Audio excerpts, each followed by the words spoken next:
माझ्या जवळनं वाघ गेला. तिकडे जिथं आहे तिथं उभं केलं आणि आम्ही घरी पळून गेलो. कारण शेतकऱ्यांचं कसं असतं, संघर्ष हा चालूच असतो. त्याच्यामुळे रात्रीचं काम तर करावंच लागतं. त्याच्यामुळे guys good morning, welcome to my new blog. तर आज मी दाखवणार आहे आम्हाला रात्री कुठं वाघ दिसला. तर मित्रांनो चला जागा दाखवणार आहे तुम्हाला. मी पाहू शकता तुम्ही, आम्हाला रात्री वाघ दिसला होता. त्याच्यामुळे आम्ही इथंच ट्रॅक्टर लावून दिलं आणि ते ट्रॅक्टरवाल्याला आपण सांगितलं की इथं नागरू नको बा, रात्री असं रात्री काम करू नको बा असं.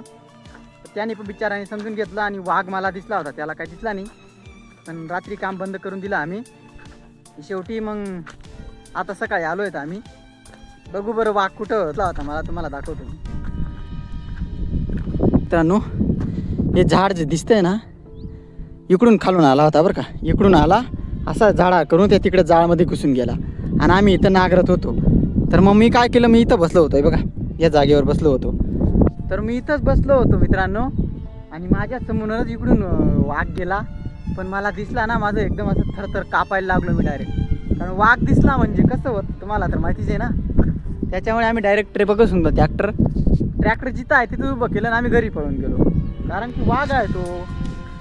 आपण काय काम आहे आज नाही तर उद्या करू शकतो, पण हे कसं होणार, बरोबर आहे का नाही. त्याच्यामुळे तुम्हाला मी एकच सांगतो मित्रांनो, रात्रीचे काम करू नका.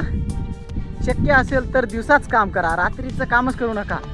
करा पण एक दोन जण आपल्या संगतीला सोबतीला राहू द्या. आपल्या शेतकऱ्यांचं कसं असतं, संघर्ष हा चालूच असतो. त्याच्यामुळे रात्रीचं काम तर करावंच लागतं. त्याच्यामुळे एक दोन जण संगी ठेवा मित्रांनो आणि आपल्या जीवाची काळजी घ्या. आता बिबट्या वाघ यांचे खूप दहशत आहे, गावोगाव दिसत आहेत ते. त्याच्यामुळे मी सर्वांना सांगतो, शेती करताना काळजीपूर्वक करवा. दिवसात ते काय अडचण नाही आपल्याला, पण रात्री शेताला पाणी द्यायचं असेल वगैरे काही पण एक दोन जण संघेश ठेवा आपल्या. पाहू शकता तुम्ही माझं डायरेक्ट डोंगराच्या पलीकडे क्षेत्र आहे. त्याच्यामुळे मला इकडे काय असतं, लाईटीचा प्रॉब्लेम असतो ना, त्याच्यामुळे रात्री जेव्हा लागतं. तर फक्त रात्री म्हणजे तो अचानक आला त्याच्यामुळे, नाही तर मी डायरेक्ट कॅमेरा ऑन केला असता. तर त्यावेळी मला एवढा घाबरलो की डायरेक्ट वाघ आला बा असं. वा डायरेक्ट माझी बोल निघत नव्हता, माझा डायरेक्ट बोल निघत नव्हता मित्रांनो. बेकार घाबरलो मी.